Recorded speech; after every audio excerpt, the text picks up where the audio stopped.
خریړي د خوراک اهم جز دی او کال کې صرف په پشکال کې به وړاندې خلکو خوړل خو د ساينس د ترقۍ نه پس هر کور کې د استعمال لپاره اوس پیدا کیدی شي. شیر محمد چې د زری سیړنې ادارو نه پوهه اغستې ده اوس یې داسې کاروي چې خپل هم په غټه کچه پیدا کول کوي او نورو یو شمېر خلکو ته هم دا پوهه ورکړې ده او هغوی هم دغه شانتي خریړي پیدا کوي. د خریړو د کر یا ساتلو د طریقې کار په حق لا شیر محمد وای خو بوس اول دی لپاره بوس پکار دی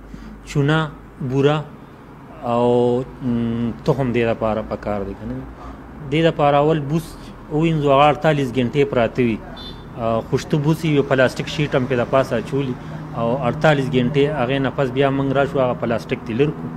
هغه د پاسه کوس 50 کیلو بوس موږ وینځلی نو هغه لپاره 2 کیلو چوکر لکه بوره چې ورته وي د وړو او 1 کیلو چونه هغه په د پاسه واچو او مکس یې کو او بیا ته شیشه پلاستیک بیګونه ډکو و دغه د کمپوست تیار شي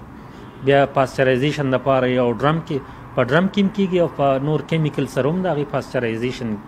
ممکن دی د جراثیمو نه پاک چې شي کمپوست تیار شي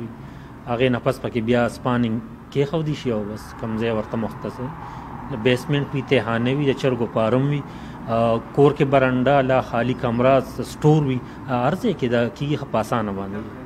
ټمپریچر د 25 نه کم پکار دی او چې د 25 نه زیاتیږي بیا دا مشروم ودرېږي.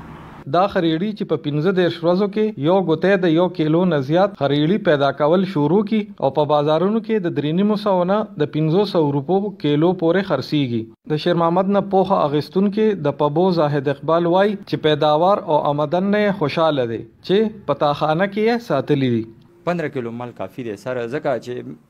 داسې هر یو غوتای نه موږ نشو کوو کنه په سبا باندې بل غوتای کړي په بل ورځ باندې بل غوتای دا مال کړي نو هغه چې کم نم شو کولی نو اخو بیا په سبا باندې مال نه ور کوي کنه بیا یو سوره دی پس هغه نور ور کوي. شیر محمد وای چې دوی خپل او د نور خلکو نه هم راغونډول کوي او بیا په بازارونو کې خرڅوي. خو نن سبا مارکیټ کې زه په 400 نه 500 روپے پورې خرڅوم جی او فارمن نه په 230 روپے کیلو اخلم. یو غاک نجیب چې د شیر محمد دکان ته خریړو اغستلو لراغله دی وای چې استعمال یې ډیر کوي. وی کې خامخازه ورم هفته د ځین کې کوه خپل کور ده پره